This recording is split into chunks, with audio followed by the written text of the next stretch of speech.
From the New York Times, I'm Natalie Kitroeff. This is The Daily. Over the weekend, there were 2 deadly shootings on opposite sides of the globe. In Australia, at least 15 people were killed on Sunday when 2 gunmen fired on a crowd that was celebrating the start of Hanukkah on a beach in Sydney. This is a targeted attack on Jewish Australians on the first day of Hanukkah, which should be a day of joy. The authorities described the shooting as an act of terrorism and said it was carried out by a father and son. An attack on Jewish Australians is an attack on every Australian. It was the latest in a series of anti-Semitic attacks across Australia. And in the hours after Saturday's shooting, several Jewish leaders said their warnings about escalating violence had been ignored. Among the victims was a Holocaust survivor who died shielding his wife from gunfire, and a rabbi who organized the event. Meanwhile, today is a day that the city of Providence and the state of Rhode Island prayed would never come. In Providence, Rhode Island, a gunman burst into a classroom at Brown University on Saturday and started shooting, killing 2 people and injuring 9. Police are still searching for the suspect. The shooting contained a particularly American wrinkle. For at least 2 Brown students, it was their second school shooting. It's surreal, already having to have done this once. This is the second time. Back in 2019, Mia Tretta was shot in her stomach by a school shooter when she was a freshman in high school in Santa Clarita, California. On Saturday night, Tretta, now a junior at Brown, was studying in her dorm room when she learned that the same thing was happening all over again, this time at her college. But we got what felt like hundreds of texts saying that there is an active shooter. Stay inside, stay where you are, run, hide, fight. As Tretta told my co-host, Rachel Abrams, she had chosen to attend Brown because she felt a sense of safety on its campus. And my whole sense of safety and innocence and childhood was taken away on November 14th of 2019 at Saugus High School. And trying to reclaim any of that back, I felt like I could do that at Brown. And now it's just been taken away again. That's all we know for now about both of these shootings. We'll keep you posted as we learn more.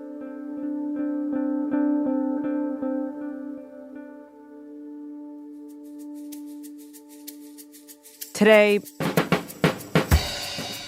as Democrats debate how to counter President Trump's aggressive crackdown on immigration and try to win back voters with their own vision, we look back at why former President Biden let the border get so out of control in the first place, and how he underestimated just how much the problem would come to define his presidency.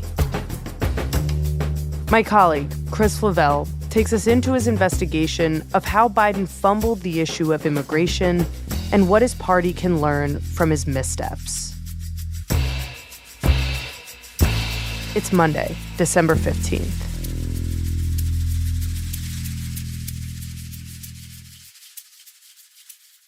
Chris, you've spent much of this fall taking a forensic look back at what many consider to be one of the Biden administration's biggest failures, its immigration policy. Under Biden, immigration at the border surged to record numbers. Many say it costs Democrats the election in 2024 and set the stage for the immigration crackdown that we're in the middle of right now. I want to just start by asking, why look back on that policy in this moment, a year after Biden left office? So this moment looks a whole lot like 2020, right? You've got President Trump in the White House enacting really aggressive strategies in terms of arrests and deportations of migrants. You've got really, really strong anger from Democrats and others in response to those policies. And you've got Democrats as a party trying to figure out what position to take. That's exactly what was happening in 2020 as Joe Biden was first campaigning for the presidency and then deciding after winning what to do as president. He responded to those same pressures by charting a really aggressively counter campaign, being the anti-Trump. And we saw, with the benefit of hindsight, what the result was. Huge surge in border encounters, massive shift in public opinion against Democrats, and ultimately Donald Trump returning to the White House again on a campaign against migrants and an open border. So I think the question of why did things go so badly and what did Democrats learn is actually really relevant right now and is very timely, because that question of what does the party stand for and what do Americans want for the border and immigration remains fundamentally unresolved. So that's why I went back and spent months looking at this question of why did Biden and his close aides make the decisions they did? And what I found was, surprisingly, a lot of those mistakes and blowback was preordained and warned, and they did it anyway. Preordained how? What do you mean by that? So let's go back to the summer of 2020. You're now approaching the height of the campaign. Joe Biden is seeking the presidency on a platform of being much more welcoming towards immigrants. As this is happening, I learned, some of his advisors began circulating a memo with a really important warning. This memo, which we got a copy of, said that combined with everything else that was going on, the pent-up demand for migration under Trump, the economic devastation from COVID, on top of that, Mr. Biden's own promises and his more welcoming tone, they warned, could produce a really serious surge in border crossings. And reading that language today, it's remarkable how on the nose it was. That memo said, quote, "At the U.S. border, a potential surge could create chaos and a humanitarian crisis, overwhelm processing capacities, and imperil the agenda of the new administration."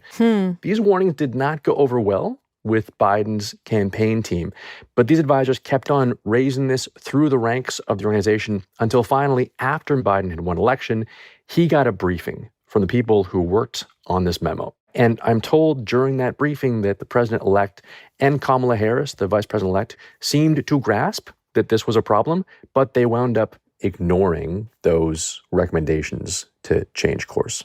Just so I make sure I understand this, you're saying that very early on, even before Biden won, there were advisors who wrote this memo, who eventually carried out this briefing, warning about the perils of immediately doing everything he said he would during the campaign. But Biden and Harris ignored them.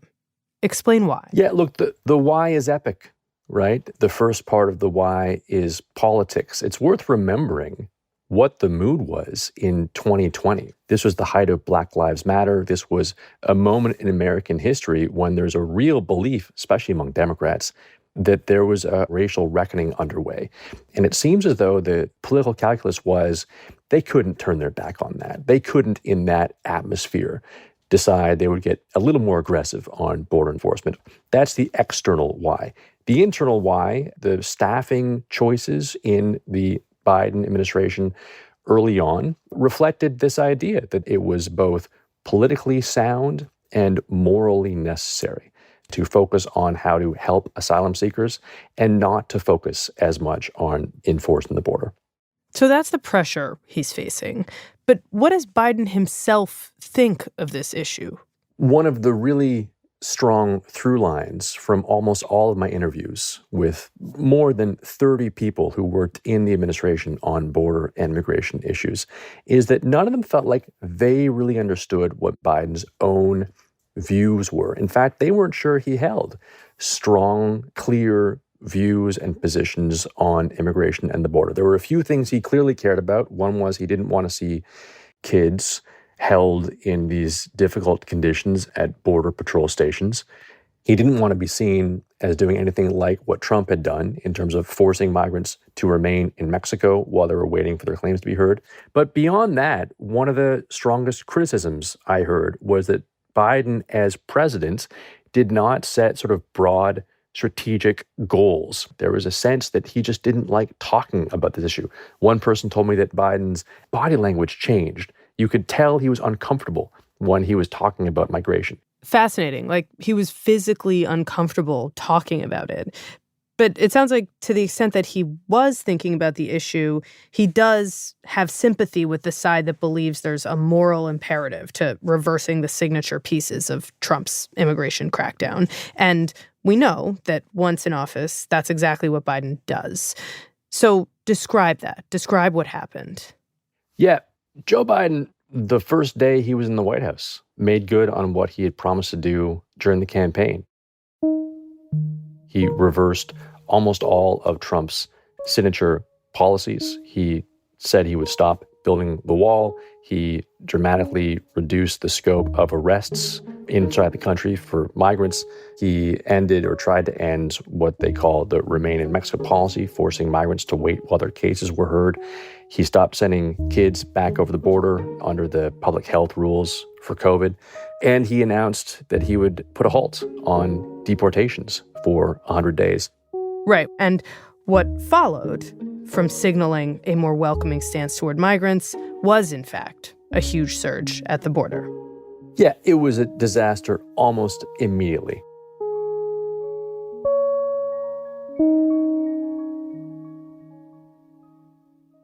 You could look at this as the first of a series of major miscalculations that the Biden team made on immigration, failing to anticipate the scale of the numbers of the people who were coming. During the campaign and the transition, as they prepared for these scenarios, they said, let's plan around the idea that the number of people crossing the border once Biden is in office will equal the worst year or the worst month under Trump, and then just stay there. And the reaction to that proposal was, well, it could never get that bad. And sure enough, by March of Biden's first year in office, they had blown past the worst month of the first Trump administration. And then not only did it stay at those levels, it kept on rising. So even the people whose job was to think, well, how bad could it be, turned out to be incredibly mistaken. They just didn't imagine the geographic and numerical scale of migrants who would try to reach the border. And when it becomes clear just how bad it is, what's Biden's response to the chaos? Biden and his team were focused on responding to the immediate crisis of children who were stuck in Border Patrol stations that were not designed for them. And so their emphasis, their goal in the moment was to find something to do with these children, to move them somewhere safe that made sense for them. It was a real situation of trying to react to events and just sort of mitigate the damage. But there was no overarching vision of, well, what should the U.S. do on the border and securing the border? You're describing a sort of paralysis from the White House, no real policymaking vision from the top. I have to ask, who is driving the car on this? If it's not Biden, then who's making the calls? One of the themes from my reporting was nobody was driving the bus.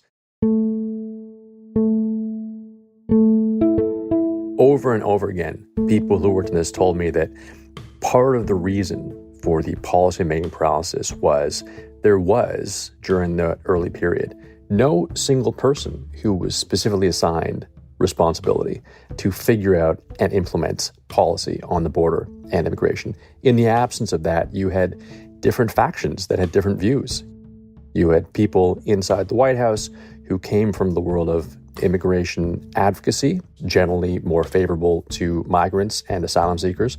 You had people who came to this from more of a national security mindset, and they tended to emphasize enforcement of the border, and they couldn't agree. And above all of that, you had this inner circle around the president that really thought, you know what, there's no win here. We're not going to get points for talking about this. Let's just not talk about it.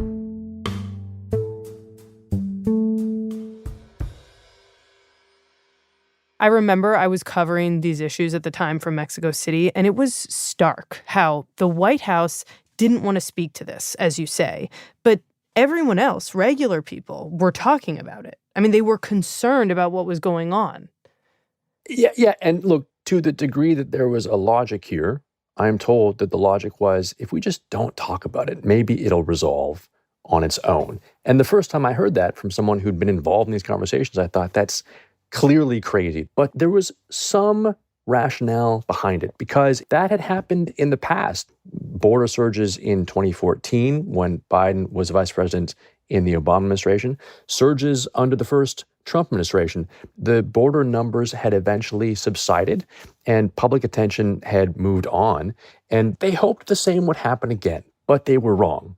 These numbers did not fade. Instead, the surge kept on getting worse and worse. Okay, so the White House wants to be silent on this. They don't want to touch the issue. Remind us, what's the reaction among Americans, among regular people, to the waves of migrants that are now coming in? Yeah, the polling data shows a real shift, and that shift goes in the opposite direction. It shows that more Americans are becoming worried about illegal immigration, and the support for migrants is falling, seemingly in response to this perception of chaos at the border. And now, you would think that that polling data would be a red flag, but it wasn't because of still more political miscalculations. The administration, the people around Biden, were worried that if they got more aggressive on the border on enforcement, they risked alienating Latino voters, who were an important part of the coalition that brought Biden to the White House. And beyond that, they figured that other American voters just wouldn't care that much. They thought that unless you live in a border state, this wouldn't be a real priority for you. And sure enough, that situation didn't last, because eventually Texas found a way to make it a problem for the rest of the country. In April of 2022, Governor Greg Abbott of Texas figures out how to blow up this idea that Biden could ignore the border by starting a campaign to actually bus migrants from Texas to Washington, D.C., and effectively say to Biden and the Democrats, you cannot ignore this. We won't let you.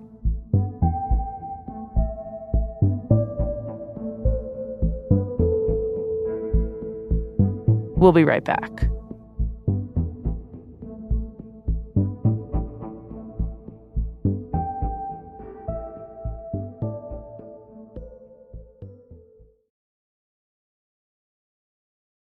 Describe this campaign, Chris, led by Governor Abbott, to bring this problem directly to Democrats' doorsteps and, as you said, make it impossible to ignore.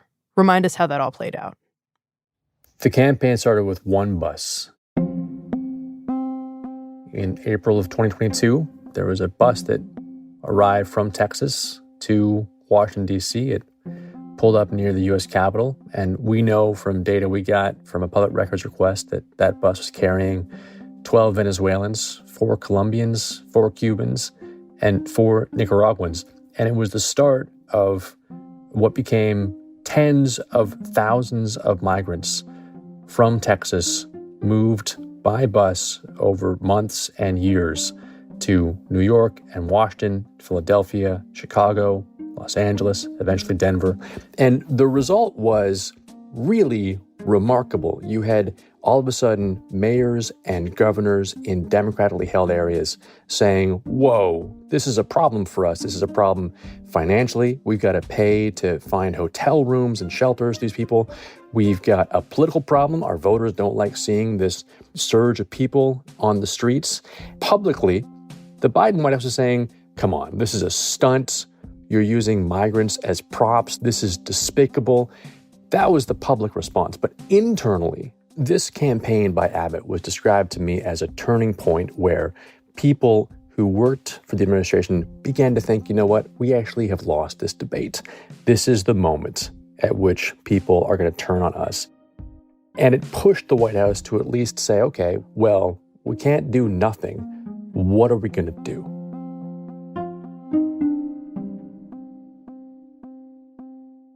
And what do they do now that they've finally started to wake up to this? Yeah, so in this year, 2023, the third year that Biden is president, this administration tried 2 big swings to reduce the sense of chaos at the border. One of them was a program to sort of take people from a handful of countries, Cuba, Nicaragua, Haiti, Venezuela, that had made up a big share of border crossers, and say, you know what? Instead of rushing the border, we'll just let you in. We'll have a program that's formal. You can apply, you can pass a background check, and you can fly into the country. That'll reduce pressure at the border. That was their first idea. And then second, they said, people who want to cross the border still, okay, here's an app, CBP One, and you have to wait and make an appointment. Both those programs were intended to control the flow and reduce the sense of chaos. But by the one metric that mattered most, which was border crossings and border encounters, none of this worked. The numbers from that final few months of 2023 are incredibly clear. The border crossings had, at this point, tripled since Biden took office. They were reaching 250,000 people per month, just totally without any kind of precedent. And that's when the Biden administration finally realized they had to get much more serious and much more aggressive. And what does that look like, getting more serious and more aggressive? It's a few things. First of all, they decided to get on board with Senate talks that had begun a few months earlier, trying to look for a bipartisan deal to give the White House authority to effectively close the border to asylum applications. Also, at the very end of December, senior Biden officials flew down to Mexico City to meet with their Mexican counterparts and deliver a really tough message to Mexico saying, we need you to close your own southern border. Right, because I remember that. That's the only way we're going to reduce the number of people getting to the U.S. border. And that worked. The Mexicans took action and in response to that pressure, really aggressively cracked down on their own border. And you see that in the numbers. In January of 2024, Biden's last year in office, those numbers had fallen, but not nearly enough. They were still facing much higher crossings than when Biden first came in office. And this is where the pressure gets even more intense, because in February of 2024, that border bill that was moving through the Senate collapses when President Trump, then candidate Trump, tells Republicans to vote against it. So all of a sudden, Biden faces a real dilemma, and the election is less than a year away. That's when they begin looking at what you think of as the nuclear option, which is finally using the power that Biden had unilaterally of his own authority to effectively close the border to asylum applications, which he did in June of that year. And the thing that was amazing was it basically worked. The numbers plummeted almost right away. And so from a policy perspective, he had basically solved the problem. Yeah, Chris, help me understand this. I had this question at the time. I have this question now. Why did it take him so long to use executive action to do this? You ask 20 people, you get 20 answers, right? One answer that I got was they just didn't believe it was right. This was not in keeping with Democrats' principles about, respecting the dignity of migrants. They wanted to respect the law. They couldn't do it and wouldn't until they felt they had to. Another argument is they wanted to give Congress every possible chance to do this on their own, and only when it was crystal clear Congress wouldn't do it, only then would Biden do this himself. Whatever it was, I think in hindsight, what's clear is it didn't work. They waited too long to get any meaningful benefit from doing this. Explain that. Where are voters on this? Why didn't it work? Why didn't it convince people that they were on the right track? Yeah, there's two ways of thinking about why it didn't work. One is just the calendar was so unforgiving, right? At this point, you're 5 months away from Election Day. Voters, to the extent they've been paying attention, have lived through 3.5 years almost of border crisis. So that idea, that perception that Biden and Democrats favor open borders is really cemented by this point. But the other argument is, even after taking the step, they wouldn't brag about it. They did not go out and say, look what we did. And I'm told by senior Democrats that view persisted, that view of if we're talking about immigration and talking about the border, they're losing. And so they decided not to focus on it. Even at the end, once they'd effectively solved the problem, that inherent foundational skittishness remained. I want to just talk about everything you've told us. It is really hard to overstate the significance of it, the significance of the fallout of Biden's miscalculations on immigration. Obviously, it led to Trump's return to office in part, and that has totally transformed the country. But there is this potentially deeper, longer-lasting impact that you point to in your reporting, which is that it actually helped lead to this rightward shift in the American public's views of immigration. Can you describe that for me and just help me understand how durable you think that shift is? The honest answer, of course, is no one knows how durable that shift is. There is polling data that has come in since Donald Trump came back to the White House showing that some of the intense unease about immigration that really spiked by the end of the Biden years, that unease has softened a bit, and those numbers have receded to sort of the pre-Biden levels. But what that doesn't account for is anecdotally and based on conversations with people who work on this, there seems to be a real sense of lingering anger among American voters, Democrats, Republicans, the sense that people remain collectively a little bit scarred by what they saw when Biden was president. The question you're pushing on is, are Democrats going to swing the pendulum back to more permissive immigration policies now that there is a backlash against Trump? Or are they going to look back at what Biden did and say, look, these are mistakes that we don't want to repeat? And, I mean, you talk to these folks. Do you have any clarity on that? I see no evidence from the reporting I did that Democrats have answered that question. I don't get the sense that they have figured out what the lessons are from the Biden years and what they should say on immigration going forward. And I think the challenge that Democrats face is actually the same challenge facing Republicans, which is being squeezed between two extremes, right? We know that the Trump-style approach of extremely aggressive crackdowns can work at reducing border crossings, and it can satisfy some portion of Americans, but there's a real pushback, right? It sure seems like many American voters are uneasy about the severity of the Trump approach. Yep. On the other hand, as we saw in the last 4 years, a lot of Americans are uneasy with the perception of open borders. And the challenge for moderate Democrats or moderate Republicans will be trying to find a third approach. But even if they can figure out what that is from a policy perspective, can they get American voters to accept it? And maybe the room for new ideas, something closer to a more welcoming approach, is for the foreseeable future closed politically because of that lingering anger from the Biden years. And so maybe the real legacy of Joe Biden on immigration is that people's willingness to give immigrants the benefit of the doubt, or even give Democrats the benefit of the doubt, is, at least for now, gone.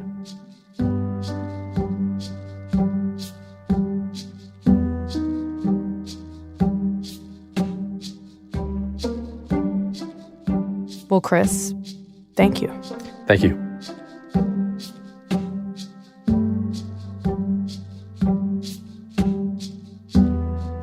We'll be right back.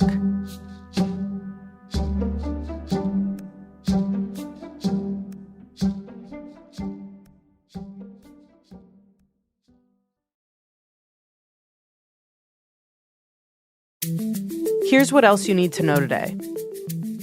Syrian and American officials confirmed that a gunman who killed 2 U.S. Army soldiers and an American interpreter on Saturday was a member of Syria's security forces who was set to be dismissed for his extremist views. The attack, which officials said was carried out by ISIS, claimed the first U.S. casualties in Syria since the country's strongman leader, Bashar al-Assad, was ousted from power a year ago. President Trump has vowed to retaliate. Today's episode was produced by Mary Wilson, Nina Feldman, Jessica Chung, Asta Chaturvedi, and Eric Krupke, with help from Claire Tennisketter. It was edited by MJ Davis-Lynn and Patricia Willens. Contains music by Dan Powell, Pat McCusker, Alicia Itu, and Marian Lozano, and was engineered by Chris Wood. That's it for The Daily. I'm Natalie Kitroeff. See you tomorrow.